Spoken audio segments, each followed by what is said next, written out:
Right. Montha తుఫాన్ ప్రభావంతో తెలంగాణ వ్యాప్తంగా వర్షాలు కురుస్తున్నాయి. అయితే తెలంగాణ పైన మోంతా తుఫాన్ ప్రభావం ఇంకెన్ని రోజులు ఉండేది ఉంది, ఎటువంటి జిల్లాలకు ఏ అలర్ట్స్ ఇచ్చారు తెలుసుకునే ప్రయత్నం చేద్దాం. ప్రస్తుతం మనం హైదరాబాద్ వాతావరణ కేంద్రంలో ఉన్న మనతో పాటు ఐఎండీ హైదరాబాద్ డైరెక్టర్ నాగరత్న ఉన్నారు.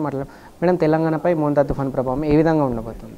ఈ మోంతా తుఫాన్ అనేది గత రాత్రి మనం చూసుకున్నట్లయితే 28వ తారీఖు రాత్రిన 11:30 గంటల నుండి 12 మధ్యలోని నర్సాపురం దగ్గర తీరం అనేది దాటడం జరిగింది, between Machilipatnam and Kakinada. So ఇది చూసుకుంటే మనకి ప్రస్తుతానికి ఉత్తర వాయు దిశగా కదిలి ఎవ్రీ అవర్ 15 కిలోమీటర్ స్పీడ్ తోటి మూవ్ అవుతూ వస్తుంది.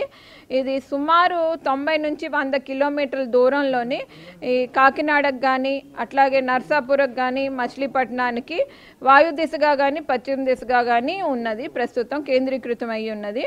తెలంగాణకు అతి సమీపంలో కూడా కేంద్రీకృతం అయి ఉంది. సో దీని యొక్క ప్రభావం మనకి తెలంగాణ ప్రాంతంలో రానున్న 24 అవర్స్ ఎక్కువగా ఉండే అవకాశాలు ఉన్నాయి.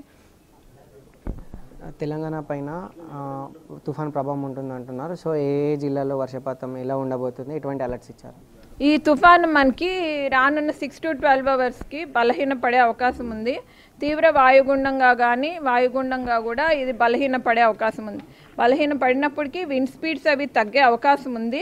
అయినప్పటికీ దీని యొక్క ఇంపాక్ట్ మనకి ఈస్టర్న్ తెలంగాణ పైన, సెంట్రల్ తెలంగాణ పైన, అట్లాగే north west Telangana, north Telangana పైన ఎక్కువగా ఉంది.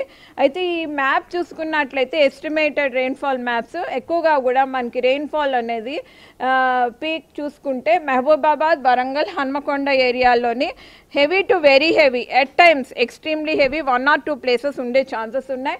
అట్లాగే హెవీ టు హెవీ రెయిన్ఫాల్స్ చూసుకుంటే ఆదిలాబాద్, నిర్మల్, జగిత్యాల్, రాజన్న సిరిసిల్ల, మంచిర్యాల్, పెద్దపల్లి, కరీంనగర్, సిద్దిపేట్, యాదాద్రి, సూర్యాపేట్, జయశంకర్, భూపాల్పల్లి, జనగాం ప్రాంతాల్లోని ఎక్కువగా కనిపించే ఛాన్సెస్ కనిపిస్తున్నాయి.